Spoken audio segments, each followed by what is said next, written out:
Hello students, हमने chapter 1 और chapter 2 में पढ़ा था कि फूड्स कहाँ से आता है। और दूसरे चैप्टर में हमने पढ़ा था कि हमें भोजन में हमारे कौन कौन से न्यूट्रिएंट्स होने चाहिए, बैलेंस डाइट क्या होता है, इनकी कमी से हमें कौन कौन से रोग हो जाते हैं, उसके सिम्टम्स क्या होते हैं। आज हम चैप्टर 3 फाइबर टू फैब्रिक पढ़ेंगे। फाइबर का मीन्स होता है तत्व, और फैब्रिक का मीन्स होता है कपड़े। पहेली and भूजो won the first prize in a science quiz competition held at their school। पहेली और भूजो ने अपने स्कूल के अंदर एक साइंस कंपटीशन में जीतकर प्राइज़ लिया। दे वर वेरी एक्साइटेड, वो बहुत ही एक्साइटेड थी। And decided to use the prize, उन्होंने डिसाइड करा कि जो उन्हें प्राइज़ मनी मिली है टू बाई क्लॉथ्स, उससे वो कपड़े खरीदेंगी फॉर देयर पेरेंट्स, अपने माता पिता के लिए। वेन दे सा a large variety of cloth material, जब उन्होंने देखा कि वहाँ पर जब हम दुकान पे जाते हैं तो हम देखते हैं कि दुकानदार एक ही तरह का कपड़ा तो हमें नहीं दिखाता, वो कई तरह की वैरायटी हमें दिखाता है। कुछ सस्ते होते हैं, कुछ महंगे होते हैं, कुछ अच्छी क्वालिटी के होते हैं, कुछ वैसी क्वालिटी के होते हैं नॉर्मल। तो उन्होंने कई तरह का कपड़ा दिखाया। दे गॉट कन्फ्यूज, कपड़ों को देखकर हम लोग जैसे दुकान पे कंफ्यूज हो जाते हैं कि हम इनमें से कौन सा कपड़ा हमारे ऊपर अच्छा लगेगा या कौन से कपड़े की वैरायटी अच्छी है। ऐसे ही जो पहेली और भूजो थी वो भी कंफ्यूज हो गई दुकान पर जाके कि इसमें से कौन सी वैरायटी वो लें। द शॉपकीपर, दुकानदार ने एक्सप्लेन करा, उनको समझाया that some clothes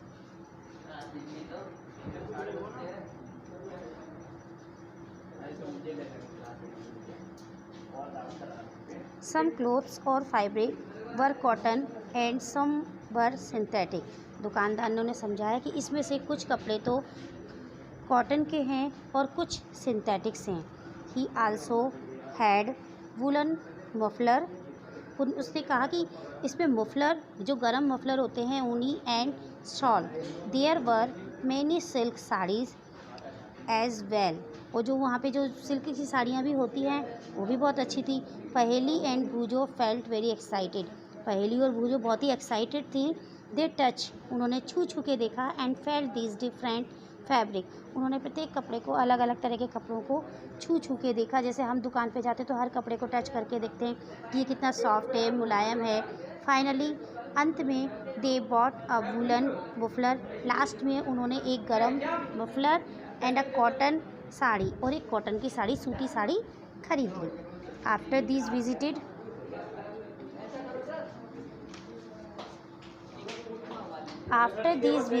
to the cloth shop, आखिर में वो दुकान से वापस आने के बाद पहेली एंड भूजो ने बिगेन टू नोटिस, इस बात को नोटिस करा कि जो उसकी वेरियस फैब्रिक थे, कपड़े थे, इन देयर सराउंडिंग, जो उनके चारों तरफ, हम घर में रहते हैं तो घर में हमारे चारों तरफ कई तरह के कपड़े होते हैं। बेड शीट्स होती हैं, हमारे आपकी कहते हैं ब्लैंकेट्स होते हैं, ओढ़ने के चादर वगैरह होते हैं। तो various fabric in their surrounding, they found that, जैसे कि bed sheet, blanket, curtain, table clothes, towel and duster, उन्होंने देखा कि हमारे चारों तरफ जो कपड़े हैं, जैसे बेड शीट है, ब्लैंकेट्स है, कर्टेन है, टेबल क्लॉथ्स हैं, टॉवल हैं, डस्टर हैं, वो सब अलग अलग प्रकार के कपड़ों से बने हुए हैं। इवन देयर स्कूल बैग, और आपके जो स्कूल के बैग हैं, एंड देयर गनी बैग्स, जो आपके गनी बैग्स हैं, were made from some kinds of fabric, वो भी कुछ अलग अलग प्रकार की फैब्रिक से ही बने हुए हैं। दे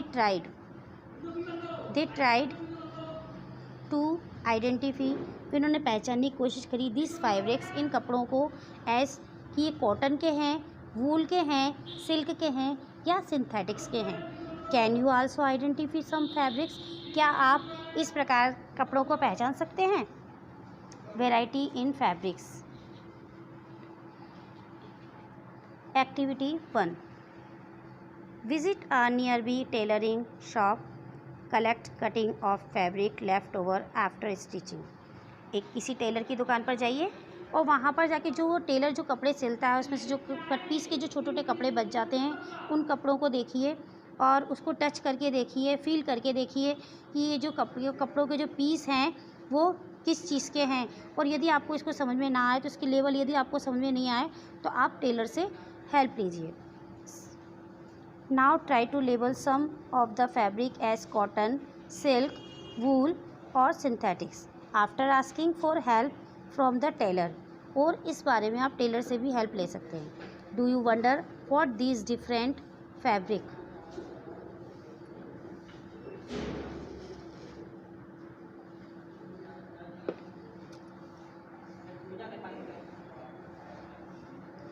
Do you wonder what these different fabric are made of? When you look at any fabric, ये जब आप किसी भी any fabric को अलग करते कपड़ों को देखते हैं, it seems a continuous piece। और जब हम दुकान पे जाते हैं तो किसी ना किसी कपड़े को हाथ में लेके चेक करते हैं कि वो कपड़ा किस तरह का है। Now look at it closely, और बड़े पास से देखते हैं, उसको छू छू के देखते हैं। What do you do notice? तो आप क्या नोटिस करते हो, आपको कैसा फील होता है, मतलब क्या महसूस करते हो कि कपड़ा किस चीज़ का है, किस चीज़ का नहीं है। Select a piece of cotton fabric you labeled in activity 1. Select a piece of cotton fabric you labeled in activity 1. Now try to find a loose thread of yarn. Yarn means होता है बेटा रेसा। At one of these edge and pull it out. If no loose, हम क्या करेंगे कि एक cotton का कपड़ा लेंगे और उस कपड़े में से क्या करेंगे, उसका एक धागा रेसा खींचेंगे, बीच में से ही कहीं से एक रेसे को निकालेंगे। Yarn are visible, you can gently pull one out with a pin और अ निडल। और यदि वो आपके हाथ से ना खींचे तो हम किसी सुई की हेल्प से या फिर किसी पिन की हेल्प से उस धागे को खींचेंगे। We find that a fabric is made up of yarn. हम देखते हैं कि कपड़े किससे मिलकर बनते हैं, रेसों से बनते हैं। अरेंज टुगेदर, एक साथ मिलकर जो ये रेसे होते हैं इनसे मिलकर हमारे फैब्रिक्स बनते हैं। What are these yarn made of. अब हमारे लिए बात ये आती है कि यार्न जो रेसा होता है ये कैसे बनता है। Fibre. Activity 3, take out a yarn from a piece of a cotton fabric. Place this piece of yarn on the table. एक जो कॉटन का कपड़ा लेकर हम क्या करेंगे, एक किसी टेबल के ऊपर ऐसे बिछा देंगे। Now press one and of the yarn with your thumbs. और उसके एक कोने को हम अपने अंगूठे से दबा लेंगे। Scratch the other end of the yarn along its length with your nail and so on. और उसके दूसरी तरफ से उसके नाखून से उस कपड़े को हम थोड़ा सा खींचेंगे। हम क्या देखेंगे कि उसमें से छोटे छोटे रेसे निकलने लगते हैं। Do you find that at this and the yarn split up into thin strands. हम देखेंगे कि जब हम किसी भी कपड़े को इस तरीके से घिसेंगे तो वो जैसे ये इसने घिसा, देखो थंब से दबा के फिंगर से ये इसके अंदर देखिए पिक्चर्स के अंदर जो 3.4 है कि इसमें देखो एक से थंब से दबा के दूसरे से वो अपने नेल्स से उसको घिस रहे हैं। तो splitting the yarn into thin strands, तो उसमें क्या होता है, धागे की जो एंड का जो रेसा होता है वो छोटे छोटे यार्न्स में चेंज हो जाता है। Yarn split up into the thin strands. देखिए ये अंगूठे से करने पर ये छोटे छोटे रेसे इसमें से निकलने लग गए हैं। ठीक उसी प्रकार से जिस प्रकार से जब हम सुई में धागा पोते हैं तो आपने देखा होगा कंटिन्यू जब उस धागे को पोते हैं तो वन टाइम टुडे जब वो धागा हमारा पोने में नहीं आता है तो कंटिन्यू इसी काम को करने पर वो धागे का जो एंड का रेसा होता है उसमें बिल्कुल छोटे छोटे स्प्लिट से निकलने लग जाते हैं। You might have observe something similar. ठीक उसी प्रकार से when you try to thread our needle, जब आप सुई में धागा पोते हैं मेनी अ टाइम कई समय तक the end of the thread is separated into a few thin strands. तो कई बार ऐसा करने पर क्या होता है उसका एंड के जो या वो होता है वो उसके थ्रेड से बाहर एकदम छोटे छोटे धागे से निकलने लगते हैं। This make it difficult to pass the thread. इस प्रकार उस धागों के छोटे छोटे थ्रेड ऐसे इस तरीके से निकल जाने के बाद वो क्या होता है उसको सुई में धागे में पोने में बड़ी दिक्कत आने लगती है हमें। The thread through the eyes of the needle, जब हम सुई में धागा पोते तो जब वो धागे छोटे छोटे से इस तरीके से निकल जाते हैं तो हमें उसको सुई में पोने में बड़ी परेशानी बड़ी दिक्कत आने लगती हैं। The thin strands of thread that we see are made up of still thinner strands called fiber. Fabric are made up of yarns. कपड़े यार्न से बनते हैं। And yarn are further made up of fibre, और yarn से fibre बनता है, fabric से yarn बनते हैं और यार्न से ही फाइबर बनता है। Where do these fibre come from, fibres कहाँ से आते हैं, कपड़े कहाँ से आते हैं। भाई ऐसा तो है नहीं कि कपड़े कहीं पर पेड़ पे उगते हो तो वहाँ से हम तोड़, या नहीं, वहाँ से हमें फाइबर मिलेगा। तो फाइबर से कई सारी प्रोसेस होने के बाद हमारा कपड़ा बन पाता है। The fibre of some fabric such as cotton, jute, silk and wool are obtained from plants and animals. कपड़े कहाँ से आते हैं, तो कपड़े हमें किससे मिलते हैं बेटा, तत्व से, धागों से। और ये हमें कहाँ से मिलता है, कॉटन है, जूट हुई, सिल्क हुई, वूल हुई, आर ऑब्टेन्ड, ये हमें कहाँ से मिलते हैं बेटा, प्लांट से मिलते हैं। तो फाइबर हमें 2 टाइप से मिलते हैं, एक तो प्लांट से और एक एनिमल से। तो जो प्लांट से मिलने वाले फाइबर होते हैं वो तो होते हैं cotton, jute, silk and wool are obtained from plants and animals. तो ये हमें प्लांट्स और एनिमल्स से मिलते हैं। These are called natural fibre, इनको प्राकृतिक फाइबर बोलते हैं। Cotton and jute are example of fibre obtained from plants, और प्लांट से मिलने वाले जो हमारे फाइबर्स होते हैं उनके एग्जांपल्स हैं बेटा हमारे कॉटन और जूट जो होता है वो तो हमें प्लांट से मिलता है। और वूल, वो जो सिल्क होती है वो हमें किससे मिलती है बेटा, wool and silk fibre are obtained from animals. ऊन और सिल्क हमें किससे मिलती है, वूल हमें सीप से मिलती है, सिल्क हमें सिल्क वॉर्म से मिलती है। तो ये एनिमल्स होते हैं बेटा। Fibre are obtained from animals, ये हमें एनिमल्स से मिलते हैं। तो हमें पता है प्लांट से हमें कौन कौन से फाइबर मिलते हैं, वूल एंड सिल्क, सॉरी प्लांट से हमें मिलते हैं आपके कॉटन एंड जूट, और एनिमल्स से मिलते हैं हमें वूल एंड सिल्क। तो यहाँ तक आपको समझ में आ गया होगा। वूल इज़ ऑब्टेन्ड फ्रॉम, ऊन हमें मिलती है बेटा से फ्लीक ऑफ सीप और गॉड, सीप से और गॉड से तो हमें वूल मिलती है। It is also obtained from the hair of rabbits, जो है from the hair of rabbits, ये हमें जो खरगोश होता है ना उसके बाल से भी मिलती है। याक and camel, silk fibre is drawn from the cocoon of silk worm, जो सिल्क वॉर्म होती है वो हमें कोकोन से भी मिलती है। 4000 of year natural fibre, 4000 of years natural fibers were the only ones available for making fabric. In the last 100 year or so fiber are also made from chemicals. पहले जो हज़ारों साल पहले जो हमें फाइबर्स, नेचुरल फाइबर्स जो होते थे वो केवल अवेलेबल होते थे, मेकिंग फैब्रिक्स ही हमें मिलते थे। लेकिन आज हम लोग अपने फाइबर्स को, कपड़ों को केमिकल से भी तैयार कर सकते हैं।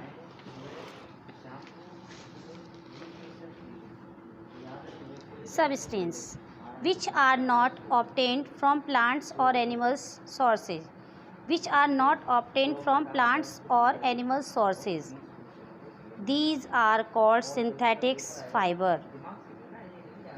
Some, जो मैंने अभी आपको बताया कि कुछ जो फाइबर्स होते हैं वो केमिकल से तैयार किए जाते हैं, उन फाइबर्स में है जैसे आपके ऐसे फाइबर्स को क्या कहते हैं, सिंथेटिक फाइबर्स बोलते हैं। सम एग्जांपल्स हैं सिंथेटिक फाइबर के, सम एग्जांपल्स और synthetic fibre are polyester, nylon and acrylic. Some plants fibres, कुछ प्लांट से मिलने वाले जो फाइबर्स होते हैं बेटा, जैसे मैंने आपको बताया था अभी कॉटन और जूट, ये हमें प्लांट से मिलने वाले फाइबर होते हैं। तो cotton, have you ever made wicks for oil lamp, क्या कभी आपने दीपक, जो तेल का दीपक जलाते हैं वो देखा है? What do you use for making these wicks, इसकी जो विक्स होती है, बत्ती होती है, इसे बनाने के लिए आप क्या चीज़ यूज़ करते हैं? What do you do observe, the small thin strand that you see are made up of cotton fibre. हम इसके अंदर देखते हैं कि इसके जो इसमें जलाने के लिए जो हम क्या कहते हैं, कॉटन की पतली सी थिन सी बत्ती तैयार करते हैं।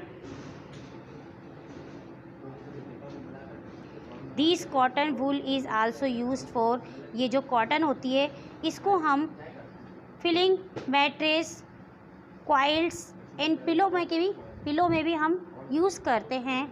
टेक सम कॉटन वूल, हम कुछ वूल लेंगे, कॉटन वूल लेंगे। Pull it apart and look at its edge. What do you observe? The small thin strands that you see are made up of cotton fibres. Where does this cotton wool come from? अब बात आती है कि cotton से हमने भाई pillow बनाया, batteries बनाया, दीपक के जो है लैंप की बत्ती बनाई, लेकिन ये वूल ये जो कॉटन है ये आता कहाँ से? क्या आपने देखा है कभी? It is grown in the field. बेटा इसकी खेती होती है, ये फील्ड में पैदा होता है।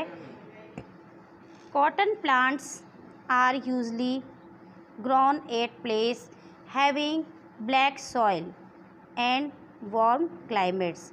ये जो इसकी जो खेती होती है बेटा, ये ऐसी जगह पे होती है जिसकी मिट्टी ब्लैक हो और जहाँ का क्लाइमेट कैसा हो? वार्म हो। Can you name some states of our country? क्या आप किसी ऐसे नाम को जानते हो कि जिस देश के अंदर can you name some states of our country where cotton is grown? क्या आप ऐसी कंट्रीज़ के नेम बता सकते हैं जहाँ पर कॉटन पैदा होती है? गुजरात वगैरह जो है बेटा, यहाँ का क्लाइमेट्स कैसा होता है? गर्म होता है, यहाँ की मिट्टी काली होती है, तो यहाँ पर ये कॉटन की खेती अच्छी मात्रा में होती है। वेयर कॉटन इज़ ग्रोन, कहाँ पर कॉटन पैदा होता है ज़्यादा? The fruits of the cotton plants, जो कॉटन प्लांट्स का फ्रूट्स होता है, फल होता है, वो एक कॉटन बॉल का जैसा होता है, रुई की बॉल जैसा होता है। इस बिल्कुल एक नींबू के शेप में होता है, ये नींबू के आकार में होता है। Are about the size of lemon, ये एक लेमन के साइज़ का होता है। इसका जो फ्लावर होता है ये एक लेमन के साइज़ का होता है। After maturing the ball burst open and, ये जो फल होता है, ये फल तैयार होने के बाद, इसकी जो बॉल होती है तैयार होने के बाद, मैच्योरिंग होने के बाद क्या होती है? बस्ट ओपन, अपने आप खुल जाती है। एंड द सीड्स, और जो इसके बीज होते हैं कवर्ड विद कॉटन फाइबर्स, इसके जो बीज होते हैं वो कॉटन फाइबर को कवर करके रखते हैं।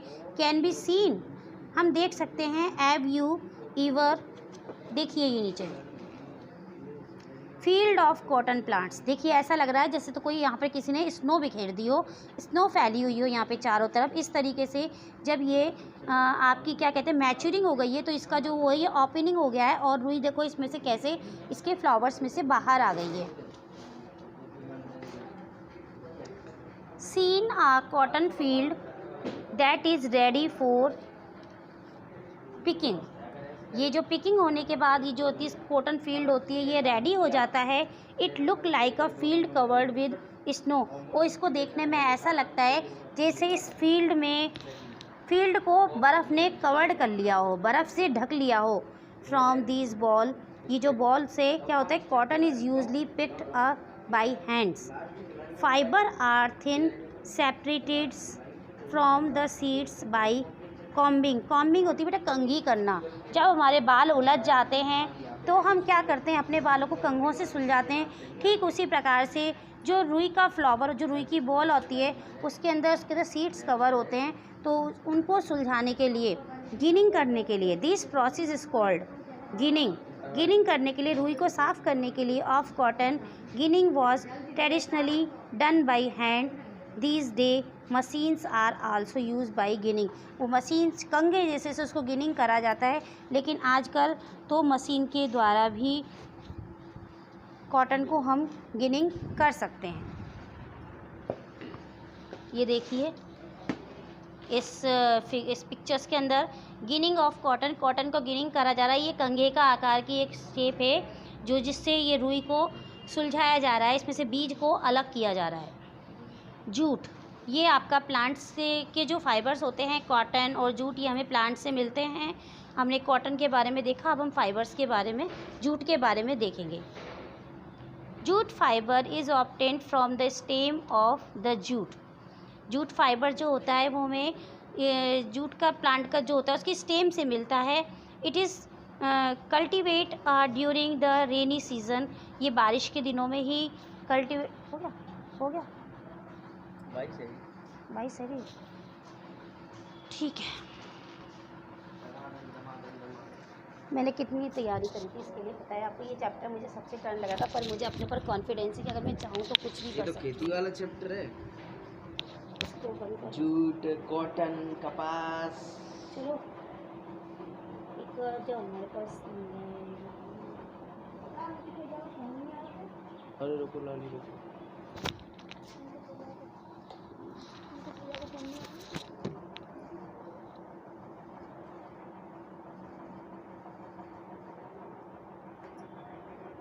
मैंने आवाज़ बोली वो वाली तो रिकॉर्ड नहीं हो रही है।